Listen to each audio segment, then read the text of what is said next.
Il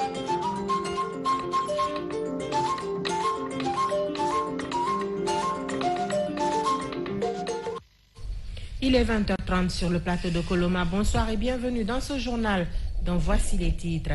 Fin des états généraux de l'énergie à Conakry. Plusieurs solutions sont proposées pour sortir ce secteur de l'ornière, dont le paiement des factures d'électricité. Nabi Kamara sera dans ce journal pour les détails. Et puis le secteur de Tangamaouda dans Pita bénéficie d'un nouveau poste de santé et d'un important lot de matériel médicaux, un geste des fils ressortissants appuyé par l'ONG française Aviation sans frontières estimé à 30 000 euros. Enfin, la question de la mise en œuvre du projet étudiant-entrepreneur pour favoriser l'employabilité est au cœur d'un échange entre la Direction générale de l'innovation du ministère de l'Enseignement supérieur et les partenaires au développement. Les Échos, c'est également dans cette édition. Voilà pour le sommaire. Bonsoir à tous et bienvenue. Je vous le disais à l'instant, les états généraux de l'énergie se sont achevés à Conakry. Plusieurs spécialistes y ont pris part avec des échanges de taille sur les solutions à adopter pour aider ce secteur. Un des points clés abordés est le paiement des factures d'électricité. Nabi Kamara. Problématiques, défis et perspectives du secteur de l'énergie en Guinée. Thème central d'une grande rencontre qui a mobilisé ces 3 derniers jours à Conakry. Tous les hommes et femmes capables de trouver une solution idoine à ce secteur stratégique dans notre pays. Lors de ce panel de très haut niveau que nous venons d'avoir, nous avons pu étayer les recommandations que nous avons aujourd'hui sur les enjeux économiques et financiers du secteur énergétique, sur notre budget et sur tous les impacts que cela représente pour notre gouvernement. Aujourd'hui, tout le monde est reconnaissant qu'avec l'évolution des investissements dans le secteur de l'énergie, la quantité d'énergie fournie permet aujourd'hui de connecter plus de Guinéens qu'avant. On est passé de 29 à 46%. Le revers dont on ne parle pas, c'est que pour chaque Guinéen connecté, l'État doit payer une subvention de 1600 et quelques francs par kilowattheure consommé.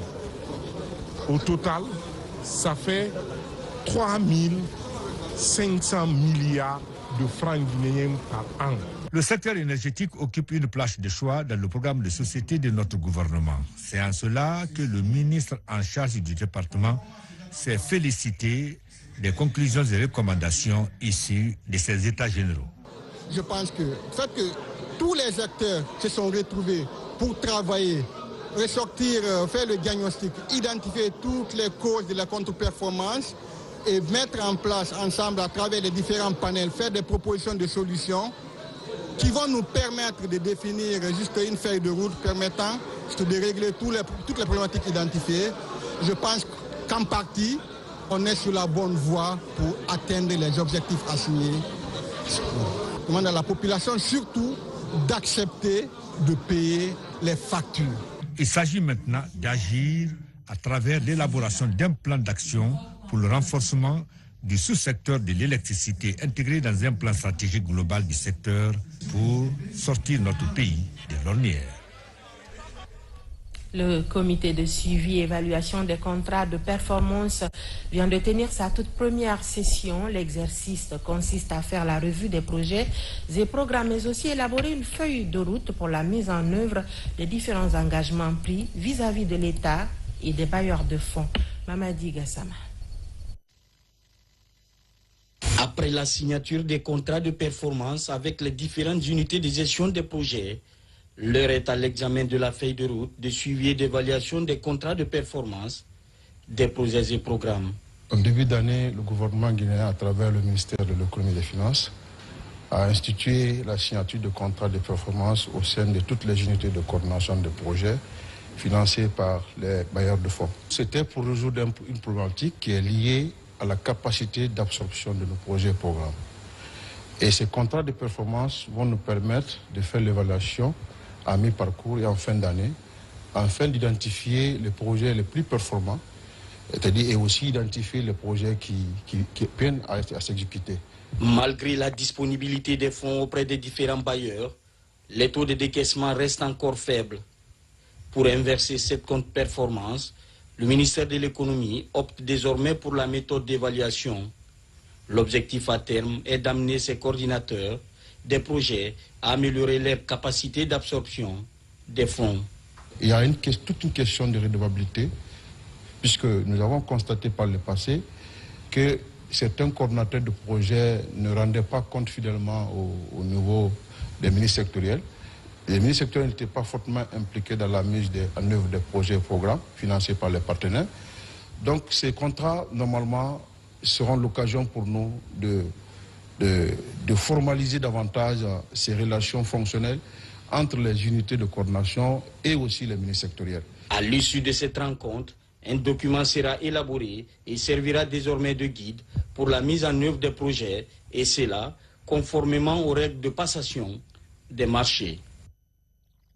Série d'entretiens d'une mission de la Banque européenne d'investissement en séjour de travail en Guinée avec le Fonds de développement industriel et des PME FODIP. Un partenariat est en vue pour obtenir une ligne de crédit État de 50 millions d'euros. Abdul Karim Kamara. À ce jour, plusieurs fronts de mobilisation des ressources en faveur des PME guinéennes sont ouverts par le Fonds de développement industriel et des PME FODIP. Depuis 2 jours, le FODIP est l'hôte d'une délégation de la Banque européenne d'investissement. Ici, avec la ministre du Commerce, Industrie et PME, les échanges portent sur les modalités d'un partenariat devant aboutir à la mise en place d'une ligne de crédit État de 50 millions d'euros. La Banque européenne d'investissement, c'est la banque de l'Union européenne. Donc, nous soutenons les priorités de l'Union européenne pour la Guinée. Et parmi ces priorités, une très grande priorité, c'est le financement de l'industrialisation du secteur privé et des PME. Nous avons un très bon espoir que dans un futur proche, le BEI pourrait engager des financements au profit du secteur privé, l'industrie et les PME en Guinée. La mission fait suite à un séjour de travail effectué par le FODIP auprès de certaines institutions économiques européennes en août 2022 au Benelux. Cette ligne de crédit État, si elle est obtenue, va servir d'impulsion et de soutien à la croissance industrielle de la Guinée. Ils ont pu rencontrer le ministre de l'économie et des finances, le ministre du budget, la ministre du plan et de la coopération internationale, monsieur le ministre des Affaires étrangères. Nous avons discuté vraiment de la relance des unités industrielles. Dans les prochains jours, nous allons adresser officiellement une requête à la Banque européenne d'investissement via le ministre de l'économie et des finances pour pouvoir vraiment concrétiser la mise en place de cette ligne de crédit. Dans sa nouvelle vision de promotion des industries et des PME, le FODIP a élaboré un plan d'action stratégique 2023-2026. Celui-ci prend en compte les axes stratégiques de la politique de développement industriel et des PME. Accostage d'un navire transportant 25 000 tonnes de blé à destination du Mali au compte de ce programme de sécurité alimentaire. Un deuxième navire est attendu au port de Conakry pour compléter à 50 000 tonnes de blé offertes par la Fédération de Russie à la République du Mali. Un geste qui est fait pour lutter contre la flambée du prix du pain. Fodé Camara. Le port de Conakry, port naturel du Mali. Aujourd'hui, au-delà d'un simple slogan, ce bel élan de coopération se matérialise par la volonté des autorités guinéennes et maliennes de faire du port autonome de Conakry le terminal de transit de 50 000 tonnes de blé, des cargaisons offertes par la Fédération de Russie à la République du Mali. On est venu aujourd'hui recevoir la première partie, je crois qu'il y a 50 000 tonnes de blé qui ont été données et on reçoit la moitié de cela aujourd'hui, les 25 000 tonnes. Donc cela démontre aux Maliens que notre port est capable de recevoir, ce n'est pas juste des dires, mais on est mis à l'œuvre. Cet appui de la Fédération de Russie a pour objectif de réduire considérablement pour les populations maliennes les coûts des produits de première nécessité sur le marché, à l'image du pain, une denrée stratégique qui va bénéficier d'un fonds revolving pour stabiliser les prix. L'aboutissement d'un processus amorcé depuis longtemps avec nos amis de la Russie qui mettent à la disposition du Mali aujourd'hui 50 000 tonnes de blé tendre, dont nous réceptionnons aujourd'hui la première cargaison de 25 000 tonnes. Ce blé est destiné aux meuniers maliens pour permettre au gouvernement du Mali de maîtriser les prix du pain. Derrière l'accostage de ces 50 000 tonnes de blé en 2 phases, se dessine un programme bien ficelé pour attirer les opérateurs économiques maliens. Au niveau du terminal conventionnel, des investissements sont réalisés dans cette dynamique, notamment une auberge et un parking poids lourd dénommé Kidal, dédié spécialement aux camions maliens, sans oublier d'autres opérations séduction pour capter le trafic du Mali. Il faut avouer que leur Excellence, le président de la transition, le colonel Mamadou Doumbia, et le président Assimi Goïta ont affiché leur volonté de coopérer dans le cadre du développement commercial entre les deux pays. Alport Conakry, en tant qu'opérateur portier, a pris les dispositions nécessaires pour mener à bon port cette opération en accostant le bateau dès son arrivée à Rat, qui élimine toute éventualité de surestarie, mais en augmentant la cadence de débarquement, en mettant en place un système de double manutention. Nous avons déjà chargé 135 camions maliens qui sont déjà partis. Aujourd'hui, c'est concrétisé. Cela est à l'avantage des autorités de la transition pour respecter leur engagement vis-à-vis d'un pays qui nous a soutenus un moment. Aussi, en tant que transitaire, qui est dans la chaîne de dédouanement, nous pouvons témoigner que les choses se passent très bien, tant au niveau du port, aussi bien que des consignataires et de la douane. Pour profiter des opportunités, le port de Conakry, port le plus proche du Mali, multiplie les initiatives par l'ouverture d'une représentation à Bamako et la réalisation des magasins de plus de 5000 mètres carrés pour recevoir le coton malien. Autre projet d'envergure, la construction d'un silo d'une capacité de 74 000 tonnes pour accueillir le blé à destination du Mali. L'inspecteur général des forces armées guinéennes a entamé la 2e phase de la mission de contrôle et d'inspection dans les unités relevant de la première région militaire de Kindia. Il est allé transmettre aux hommes les messages de félicitations et d'encouragement du chef suprême des armées et de la chaîne de commandement. Reportage adjudant Oumar Kamara, correspondant de la presse militaire. C'est par le col de Falessadi, regroupant le centre de formation, armement et munitions et les centres de qualification en déminage et pollution de Dubrika, que l'inspecteur général des forces armées guinéennes a entamé sa 2e étape de tournée dans les unités militaires et de gendarmerie de l'arrière-pays. Le général de brigade Abdoulaye Keita est venu s'enquérir des réalités de terrain et s'assurer des conditions de vie et de travail des hommes dans ces unités. Nous sommes là pour voir de visu ce qui a été fait pour vous, tout ce que vous avez hérité, aussi ce qu'on est en train de faire pour vous, c'est-à-dire par vos commandeurs, pour améliorer votre condition. Voir aussi l'effectif en place, la logistique, vos engins, comment ces moyens-là sont gérés au profit de la troupe. Chacun a sa partition à jouer pour qu'une unité soit ce qu'elle est. De Falessadi, l'inspecteur général des forces armées guinéennes s'est successivement rendu au détachement militaire de Kaleta et de Swapiti, à la compagnie d'infanterie de Télémélé, à la gendarmerie territoriale de la localité, aux compagnies d'infanterie de Marinaoula et de Linsang, au détachement militaire de Garafiri, jusqu'au point d'appui de Kolaouri. Dans toutes ces unités, l'accent est mis sur le renforcement de la discipline et le respect de la hiérarchie militaire. Je voudrais ici vous transmettre les salutations du président de la transition, chef de l'État, le chef suprême des armées, le colonel Mamadi Doumbouya, et toute la chaîne de commandement à Conakry m'ont chargé de venir vers vous, vous féliciter et vous encourager.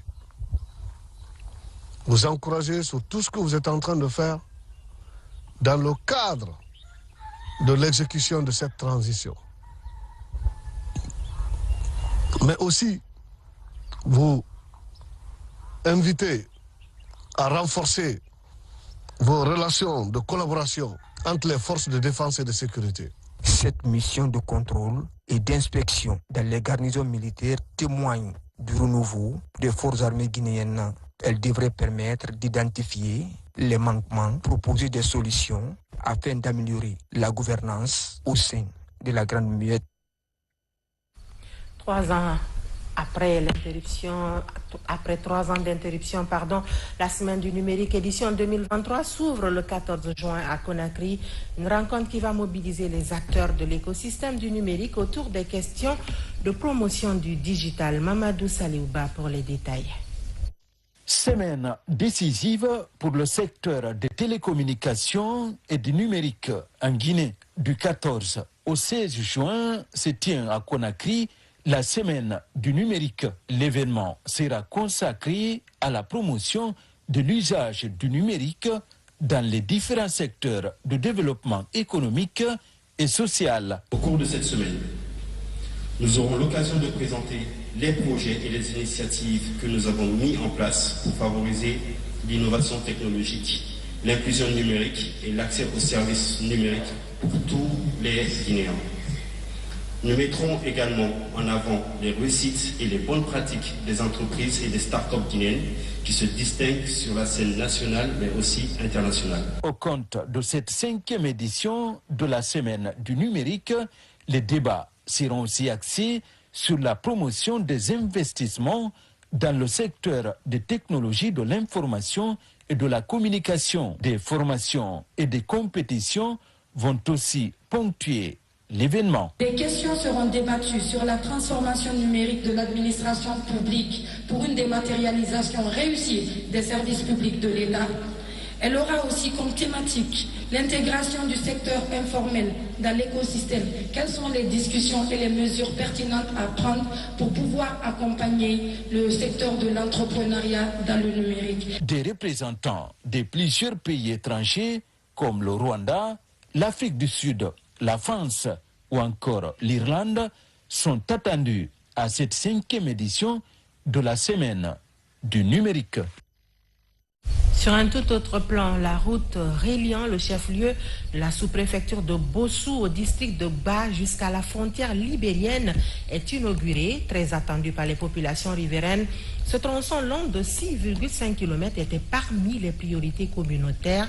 La Société des mines de fer de Guinée concrétise ainsi ce rêve au compte de sa responsabilité sociétale.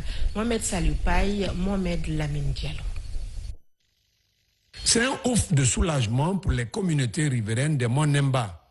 Longtemps rêvée par les populations, la route reliant le district de Ba au chef-lieu de la sous-préfecture de Bossou est enfin reprofilée. C'était l'une des principales préoccupations des habitants de ce village situé à 3 km de la frontière libérienne. La cérémonie qui nous réunit aujourd'hui s'inscrit dans le cadre de la remise officielle de la route reliant le district de Ba à sa sous-préfecture Bossou. Ce n'est pas la première fois. En 2018, ils nous ont construit le pont de Mort sur la route de Bossou. Et en 2020, ils ont lancé le programme de lutte contre le paludisme. En respectant déjà certains contenus locaux et des engagements pris vis-à-vis du gouvernement guinéen, nul n'ignore l'importance de cette route dans le développement économique, social et culturel de Bossou. Surtout le district de Ba, qui abrite une borne coloniale faisant office de limite territoriale entre la République de Guinée et celle du Libéria. Financé par la Société des mines de fer de Guinée, SMFG, à hauteur d'1,6 milliard de francs guinéens, les travaux de cette route s'inscrivent dans le cadre de la responsabilité sociétale de l'entreprise. Notre responsable de la communauté a constaté que la population d'ici souffrait beaucoup avec cette route. Je tiens à vous informer qu'il y avait certains points ici, là, à la place du dur, c'était des tronçons de palmiers qui les traversaient. Donc ça a été tout un calvaire pour pouvoir les traverser. La cérémonie inaugurale de cette route communautaire suscite une véritable ambiance chez les bénéficiaires. Volet santé de ce journal, un nouveau poste de santé et un important lot de matériels médicaux pour le secteur de Tangamaoudé dans la préfecture de Pita. C'est un geste des fils ressortissants appuyé par l'ONG française Aviation sans frontières pour faciliter la prise en charge des malades de la contrée. Le coût est estimé à 30 000 €. Bakary Bambakondi. La montagne de Golombo, le secteur de Tangamaoudé, l'un des plus enclavés de la préfecture de Pita. En dépit de cette réalité, la communauté vient de procéder à l'inauguration du bâtiment additif du poste de santé de la localité. Il s'agit d'un bâtiment flambant neuf, abritant une salle d'accouchement, une pharmacie, une salle de soins et 2 salles d'observation. Il est réalisé et financé par l'association des fils ressortissants avec l'appui matériel de l'ONG Aviation sans frontières. Ce que je peux rajouter, c'est de prendre soin et qu'on se donne les mains comment faire pour que ce poste de santé soit réellement fonctionnel. Des lits médicalisés, des kits de maternité, des kits de premiers soins, des fauteuils roulants pour les personnes à mobilité réduite et une importante quantité de médicaments sont offerts par Aviation sans frontières afin d'améliorer la qualité de soins de la population. C'est de permettre aux populations, aux villages qui sont très reculés, des structures de santé qui leur permettent d'avoir accès à la santé, réduire le manque d'accès à la mortalité infantile, permettre aux enfants d'être vaccinés, permettre aux femmes d'accoucher dans les milieux corrects. Lorsqu'on fait un conteneur maritime, il est important en fait d'aller sur place. Pour le coup, ça nous permet d'être sûr que le matériel qui a été envoyé a bien été distribué au bon endroit pour éviter toute dérive. La direction préfectorale de la santé de Pita rassure quant à l'utilisation judicieuse de l'infrastructure. Nous souhaitons que la communauté continue à être avec nous dans nos différentes activités et aussi que ce bâtiment additif soit vraiment un élément pour booster l'utilisation de nos services au niveau du poste de santé en termes de vaccination, en termes de consultation prénatale, en termes d'accouchement, en termes de planification. Aussi, les secteurs de Kafa et de Pelel ont bénéficié d'une nouvelle école de 4 classes offerte par les fils ressortissants. L'objectif est de permettre aux enfants de la localité, notamment les jeunes filles, d'avoir une formation professionnelle afin de se prendre en charge. Le représentant résident de l'UNFPA vient de séjourner à Cancan. Dans son agenda, de belles idées pour renforcer le système de santé à la base. Premier acquis, celui d'un don de logistique pour le district sanitaire de Sigiri afin de faciliter l'accès aux soins de santé dans les villages reculés des centres-villes. Diamokaba reportage. 878 667 habitants sur une superficie estimée à 18 500 km². Nous sommes à Sigiri, le berceau de l'or. La ville aurifère regorge de 16 aires de santé. Dans ces différentes zones, l'accès rapide aux structures sanitaires est l'une des priorités des autorités.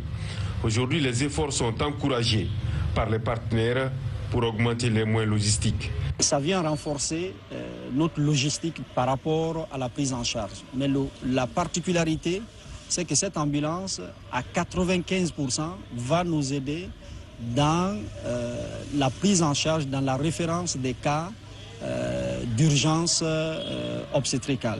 Cette réalisation démontre la volonté de l'UNFPA d'améliorer l'accès aux soins de santé. Au cœur de cette réunion technique, le renouvellement des engagements pour cerner d'autres contours.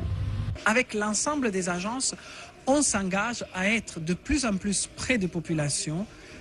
Chez l'UNFPA, on dit souvent que notre ambition est d'être une agence présente au dernier kilomètre. Et donc, c'est renforcer encore plus notre présence au dernier kilomètre, investir de façon proportionnellement correspondante à la pyramide démographique du pays sur la jeunesse guinéenne. C'est le début d'un nouvel espoir pour sauver des vies dans les zones les plus reculées.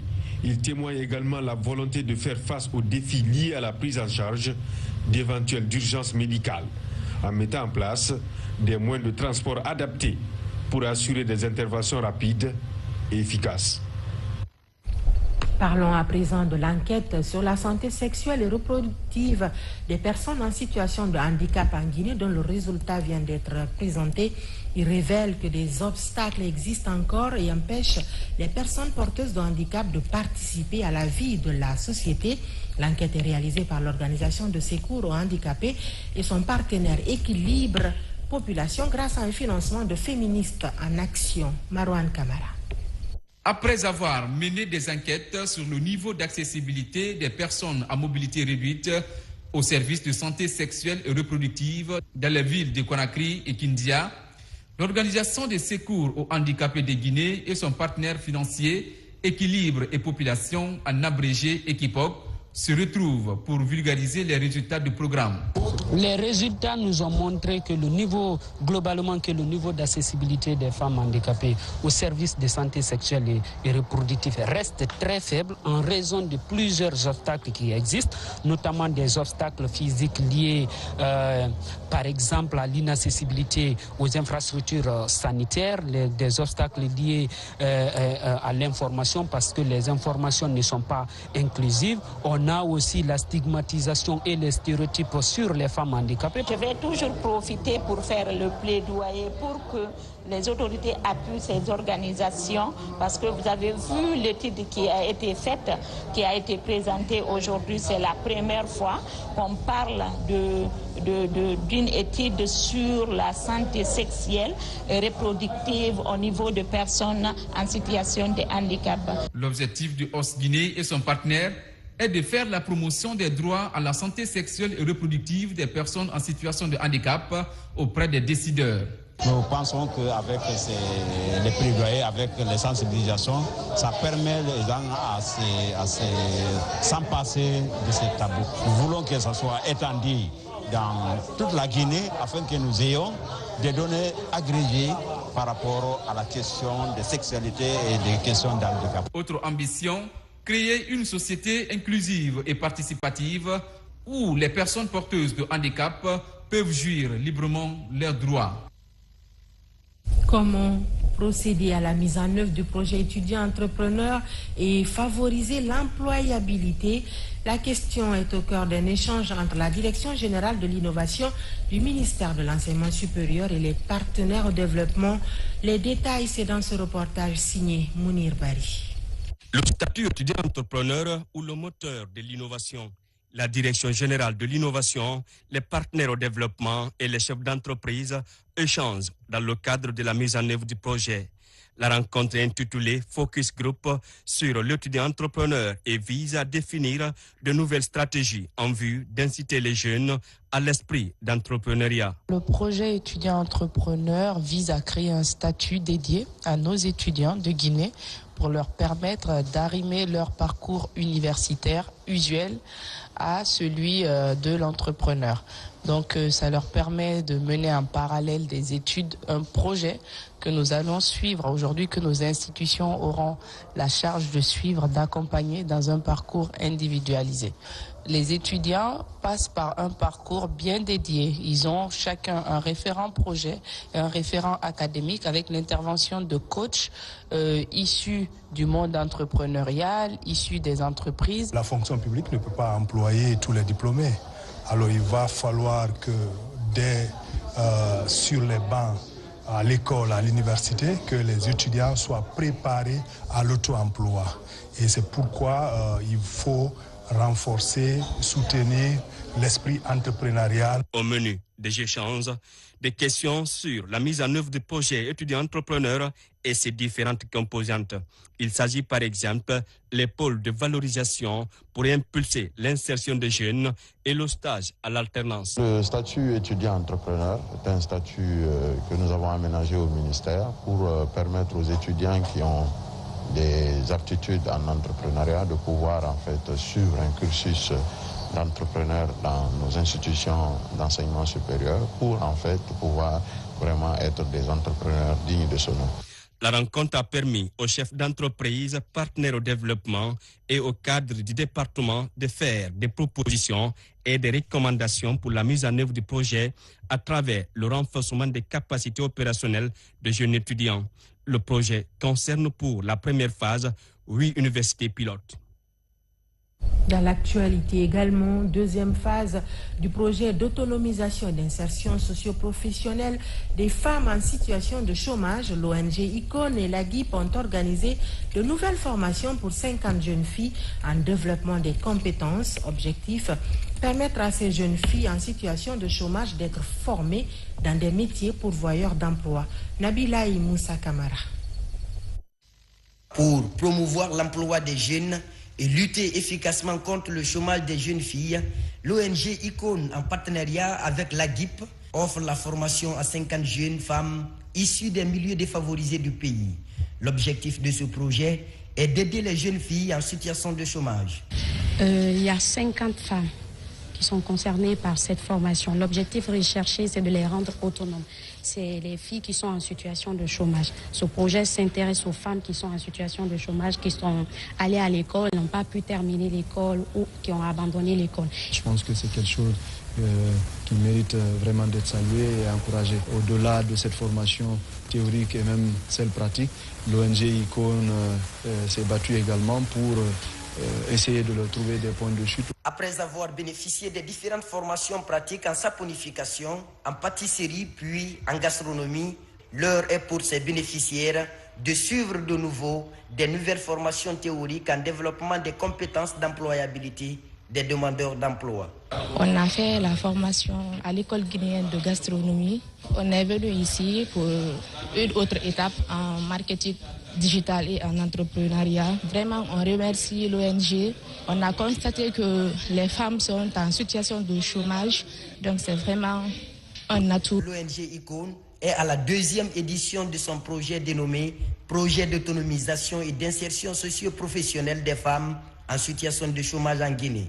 Dans l'atteinte de son objectif, cette structure à caractère social qui offre la possibilité aux jeunes filles de bénéficier d'un emploi est confrontée à certaines difficultés, notamment celles liées au manque d'équipement pour rendre autonomes les jeunes filles touchées par le chômage dans le pays. À Sinta, dans la préfecture de Télémélé, s'est tenu récemment le conseil d'administration préfectorale. Les participants ont passé en revue le rapport d'activité de l'année écoulée avant de faire un nouveau planning pour l'année en cours, dont le budget s'élève à plus d'1 milliard de francs guinéens. Alpha Isiagaba. Pour la deuxième fois, le conseil d'administration préfectorale de Télémélé est délocalisé. Cette année, la session se tient dans la sous-préfecture de Senta, à plus de 30 km de la commune urbaine de Télémélé. La rencontre réunit les chefs services préfectoraux, les sous-préfets, les maires des 14 communes rurales et des représentants des sociétés minières opérant dans la préfecture. Les débats portent essentiellement sur le développement local. C'est pour passer à revue de tout ce qui est programmé l'année 2022, voir ce qui a marché et voir également la prévision pour qu'est-ce qu'il faut projeter pour l'année 2023. Pendant 3 jours, plusieurs activités sont passées en revue et d'autres planifiées pour l'année en cours. Un budget de plus d'1 milliard de francs guinéens est annoncé pour la réalisation des projets de développement. On va parler de l'avant-projet du budget de l'année 2023, en même temps faire la proposition, parler de la prévision des actions de développement, quelles sont les actions de développement qui sont prévues au niveau du budget pour cette année 2023. Avec CCA, nous avons fait le bilan de quelques activités. Premièrement, la réalisation des 100 hectares de la DPAE, la réalisation de 5 hectares pour le champion du ministère de l'Agriculture et de l'Élevage, et du côté élevage, la mise en valeur des fermes avicoles dans la préfecture de Télémélé, les choses qui n'existent pas. La délocalisation du conseil d'administration préfectorale à Senta a permis aux participants de s'enquérir des conditions de vie des populations locales. C'est aussi une manière pour les autorités préfectorales de se rapprocher des citoyens à la base. Et puis à Mombéa, dans Dalaba, un violent incendie ravage tout un village. Pas de perte en vie humaine, mais plus de 40 cases, des animaux domestiques et des arbres fruitiers sont partis en fumée. Même le cimetière n'a pas été épargné.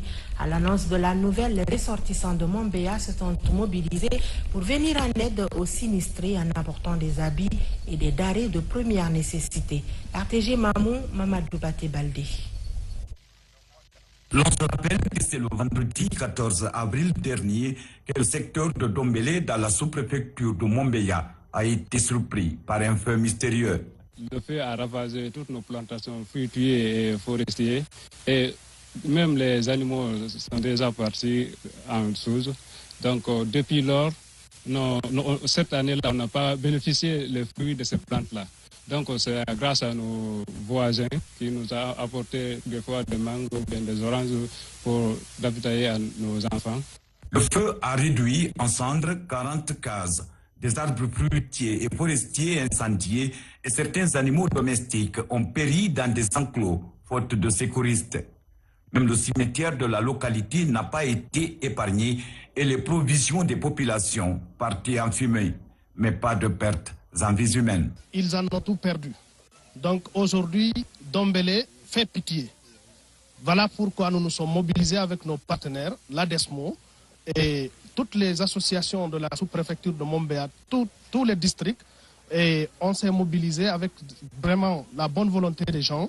Nous avons donné un coup de pouce, mais ça ne veut pas dire que ça suffit. Le cri de cœur des populations a été donc entendu. Les associations pour le développement de la sous-préfecture de Mombéa et les jeunes et amis de Gali débarquent le village pour apporter aide et assistance aux familles sinistrées qui dorment encore à la Belle Étoile. Le don est composé de denrées alimentaires, des habits et autres. Ensuite, un montant d'argent qui accompagne cela. Et ensuite, comme c'est un sinistre à feu, qui a ici, on a envoyé 20 rouleaux de grillage pour pouvoir protéger le site en attendant. En plus de ce don, les ressortissants de Mombéa ont également réalisé un forage pour la mosquée de Amdalaï. Malgré Dombélé reste encore très enclavé. La médaille de l'Ordre national de Rio Branco, la plus importante distinction du gouvernement brésilien destinée aux meilleurs cadres des institutions diplomatiques, a été décernée au Guinéen Ousmane Afia Diallo. Il est le responsable commercial et aux relations avec les institutions à l'ambassade du Brésil. Tout un honneur pour cette médaille, prix spécial du président brésilien en personne. Mikini Moussa Camara, son enseignant. Ousmane Afia Diallo est élevé au rang de l'Ordre national de Rio Branco. La responsable commerciale et aux relations avec les institutions de l'ambassade du Brésil en Guinée est sacrée meilleur cadre de son institution. Cette performance lui a valu une distinction de la part du président brésilien pour le travail bien fait. C'est avec beaucoup de plaisir et beaucoup d'émotion que je reçois cette médaille. Et je dédie cette médaille d'abord à ma brave maman qui a fait de moi ce que je suis. Et je dédie cette médaille aussi à mes frères, mes soeurs, mes parents, mes amis et au peuple de Guinée, au gouvernement guinéen et à tous ceux qui, connus ou anonymes, ont contribué à ma formation et à mon ascension. Je voudrais profiter de ce micro pour remercier le président du Brésil. Ousmane Afia Diallo s'exprime en français, en anglais, en italien, en portugais et en espagnol. L'ancien employé de l'entreprise minière Vale do Rio Dos est depuis 2015 à l'ambassade du Brésil en Guinée. Elle a largement contribué au renforcement de la coopération bilatérale entre Brasilia et Conakry. Quand chaque année, l'ordre de Rio Branco, cet ordre qui offre les médailles et les décorations, demande à chaque chef de mission, à chaque ambassadeur de faire des suggestions de noms pour la médaille, j'ai immédiatement décidé de faire la suggestion du nom de Mme Ousmane Afia Diallo. Ma suggestion a été acceptée par le ministère des Relations extérieures du Brésil et finalement la médaille est arrivée. L'Ordre national de Rio de Branco a été institué en 1963 par l'ancien président brésilien João Goulart.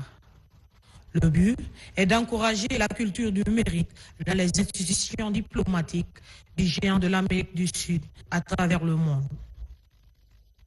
Un honneur fait donc à la Guinéenne Ousmane Afia Diallo et à toutes les femmes de Guinée. On enchaîne avec l'actualité sportive pour parler du championnat national de Ligue 1 dans sa 25e et avant-dernière journée qui a opposé la FIA FC au Real Athletic Club. Le match s'est soldé par un nul ouvert d'un but partout au stade de Petit Soli de Nongo. Les détails, c'est avec Abdoulaye Diallo du service des sports. Le AC a empêché le Hafia FC de fêter le titre de champion cette saison pour la première fois depuis 38 ans. Les deux équipes se quittent sur un score nul ouvert d'un but partout. Au coup d'envoi de la rencontre, c'est le Hafia qui se montre dangereux dès la première minute de la partie. Gauss Sibi récupère un ballon mal renvoyé par Moussa Kamara, mais loupe de justesse le cadre. Poussé par un public surchauffé du stade de Petit Souris, le Hafia ouvre le score à la 11e minute. Kerfala Kamara reprend un ballon repoussé par Moussa sur un tir puissant de Moustapha Kouyaté. 1-0 pour les Verts blancs de Détine. Les occasions s'enchaînent pour les locaux. À la 26e minute, Kerfala rate son face-à-face pour le doubler après un travail de Kouyaté. Cette fois-ci, Moussa reste vigilant sur sa ligne et sort le ballon. À 1 minute de la pause, Pape Abdoul Ndiaye a failli égaliser. N'eût été la claquette de Yannick Epani.